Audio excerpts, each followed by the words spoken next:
Hi Fixers. Today we're going to do a tune-up on this 98 Honda Accord. It's 1.6, and so that means we're going to do spark plugs, fuel filter, air filter.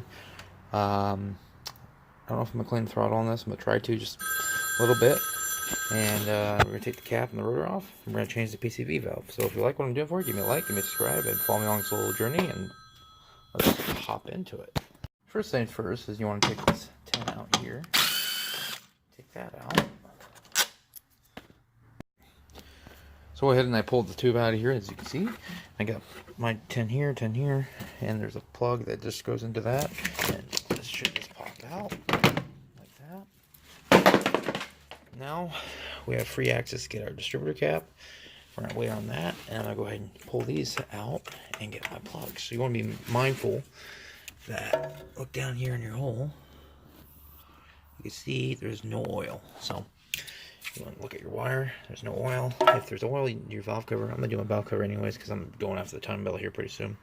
So I'm going to take these out and make sure I don't get them mixed up and do my plugs.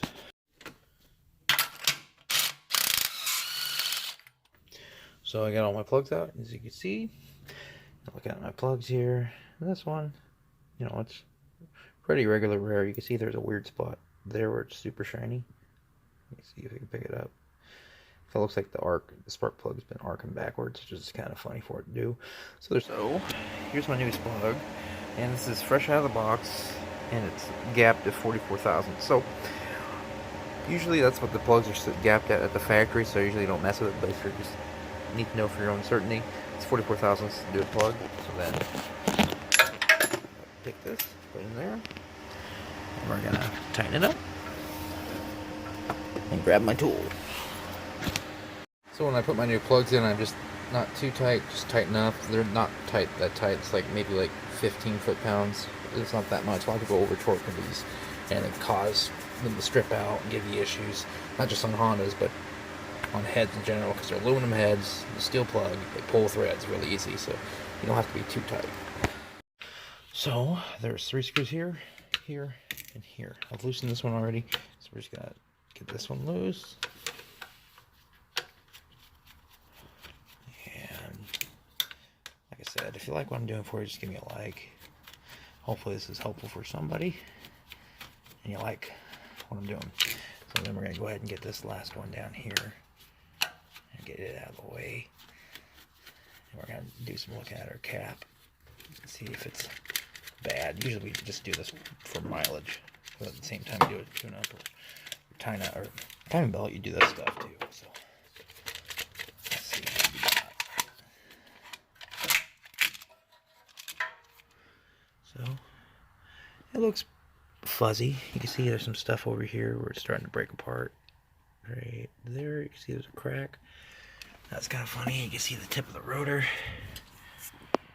It's all fuzzy. Not fuzzy, but it's like rusty, so it's been oxidized and has a little ozone inside there and giving problems. So it's definitely time for a tune-up.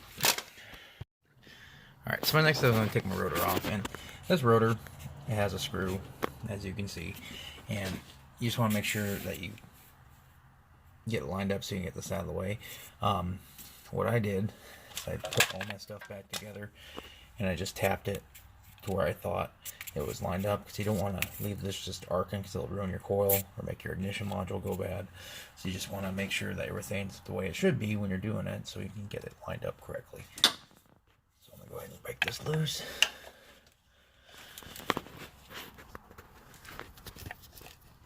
I got this broke loose, but see what I do is, the easiest way to do it is just apply hard pressure and push as hard as you can, rather just push even pressure and push down on it so they'll break free, because they can be stuck. Sometimes you get lucky and there's a 10. This is a screw, so we're gonna go ahead, pop this out. I'm gonna show you a little closer of what it looks like on the cap and rotor. So this is my rotor, and you can see how it's like burnt towards the end. That can cause a misfire, or it's just not working correctly. And down here it's super rusty, so what I'm gonna do, I'll pull that cover off like I just did, and I'm just gonna kind of clean this up a little bit, get all the rust off so it goes on easy, because this came off really super hard.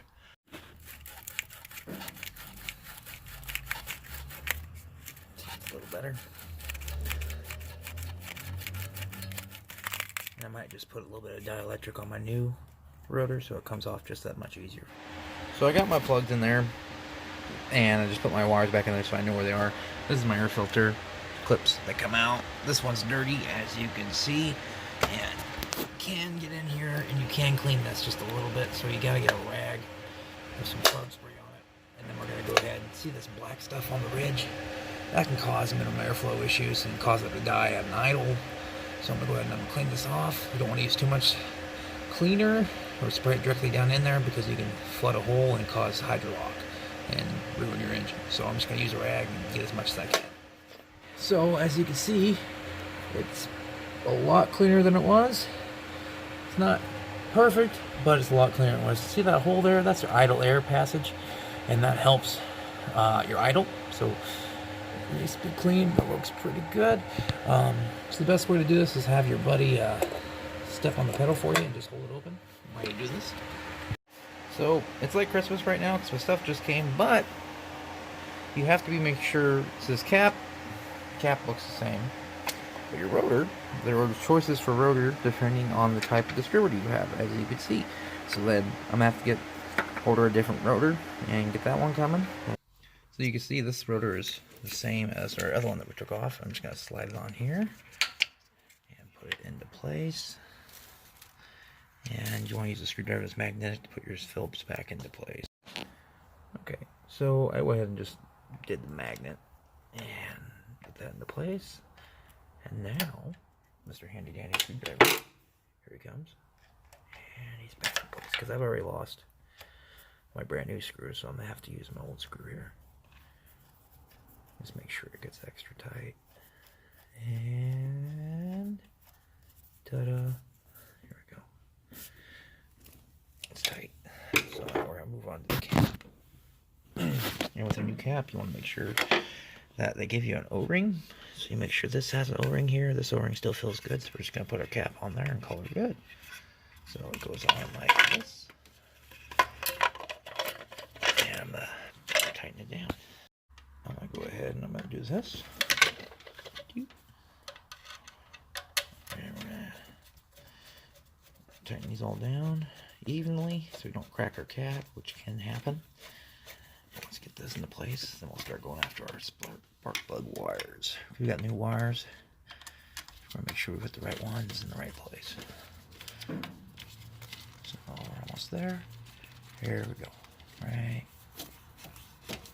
there. So whatever you do, don't forget your cover that we took off, because that's important. So don't do what I just did. So I'm going to put this back into place, and I'm going to go ahead and put my distributor rotor back in and put my screw back in place. Okay, so these are the wires for our new coil wires, or plug wires I should say. So we have new plug wires, and these are already marked. As you can see, it says 1, 2, 3, 4. Pretty self-explanatory. The shortest one goes here, second shortest, third shortest, and then the fourth, the longest. So or no, the first shortest, the second third longest, or the second longest, the third longest, and the fourth longest. So just de-escalates, as you can see here, as I have my wires. The main thing you want to do is make sure you have these wires hooked up in the wrong place. So the number 1 goes to the one on here on the bottom, so it goes right there. So I'll put that in place. So I was mistaken. Number 4 is back here because 1 is always in the front. So that's 4. That's 3, that's 2, and that's 1. So I'm going to put number 3 in now, which number 3 goes, let's see, just above number 4. So put this all in place. Number 1, making sure it's all routed good. Nothing's going to be crossed. I'll probably put a zip tie here, just make it look a little more professional. And now, a piece of resistance, I'm going after the fuel filter. So I'm pretty sure, let's see what these are, and I'll let you know. I broke it loose as a 17, that's my 19. It's just not, it's kind of hard to get in there, but that's what I broke it loose with, just because you don't want to twist this, could break this that way. And then I'm going to go after this one down here. I'm pretty sure that's a 14, but I'll see what it is. So this is a 14, and this is a 19 right there. 14 and 19. Take this loose, and then we're going to take our 10s loose and get our filter in here. So once you get this out, I got it in the vise, take a bracket off, and there's a locator here. Pull that off, and take your new one, put the locator in place, put your bracket back in, put your bolt back in, and then put it back where you got it. Got this back up into place-ish, so it's loose right now, so I can get my line started, because if you don't, then if you put this bracket on first and then try to start, you'll never get it. So now that it's somewhat finger tight, I'm going to put my bolts into place, and then I'm going to do my nuts. You want to make sure that those washers don't fall off. If you do that, then it won't ever get tight like it's supposed to, and it'll rattle loose and your lines will leak. So get this back into place, and then we're going to go ahead and put our top line back on. So for our top line, we got new washers, and these are copper washers because this is a banjo bolt. It's a compression fitting, so it presses down on these copper washers, and that's what causes it not to leak. They can give you the wrong ones, so make sure they go on there. There's not too much play, which these look okay. This washer here, it does not go on your small line. That is for an extra. Sometimes you have a bleeder screw on top. This does not have that, so we're just going to put this back on there and get it tight. Up here you want to get this tight, but you don't want to get overly tight where you're going to bust this bolt in half, because too much torque can cause this bolt to shear in half because it's hollow. So then we're going to go ahead and get this just tight enough. So after this is tight, you want to go ahead, after you get everything and you're able to run it, go ahead and start it and run it and check for leaks, because if it's going to leak, it's going to leak now, and you just want to run it for a little bit. Put your hand here, make sure it's not leaking. So you just want to make sure it's not leaking, look for leaks and all. So howdy fixers, so that is how you do basically a full tune-up on your Honda. This is a 99 with a 1.6.